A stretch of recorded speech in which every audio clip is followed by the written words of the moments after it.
lot of discussions with first home buyers about the way that they can actually get in, because the size of deposits and things like that they have to save are prohibitive. And of course we all hear about, you know, giving up smashed avocado will mean that you can live in a house, which is brilliant. Yeah. I wish it was that simple. From our point of view, it's all about saving the deposit that you can afford, that you can comfortably save as much as you can, and do logical things like consolidate any of your expenses that you have, make sure that you know where your money's going, get rid of any superfluous debts, get rid of the credit card and all of those things before you even think about undertaking, you know, a big purchase like a home.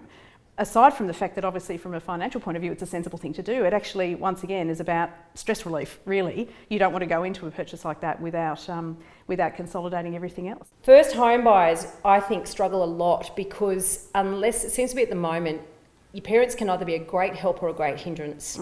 I think that some parents are helping their kids into their first property, and that's fabulous. I didn't get any of that help, you know, myself.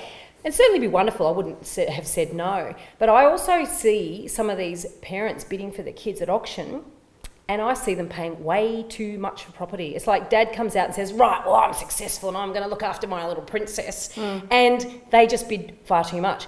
So that's the flip side of this. So helping is on one hand, giving advice, which is based on their own experience, isn't necessarily a good thing. In fact, baby boomers, and maybe the top end of Gen Xers here, aren't necessarily giving their kids great advice when it comes to buying property. And that's what I see at the moment. I think that we go back to the important issues of inspections and understanding what you're buying.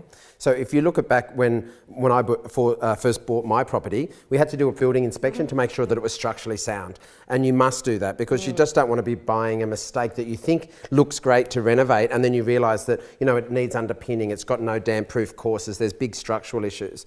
You also need to do a report to check on if it's an apartment on your strata and sinking fund. I nearly bought an apartment nearby where we lived last that I found out then had no money in the sinking fund. There was huge issues. It was a newish property. There was big issues with a concrete cancer and a render. The builder had left. There was no money to pay for this, and they were going to all of a sudden put $80,000 levies on every apartment to pay for this.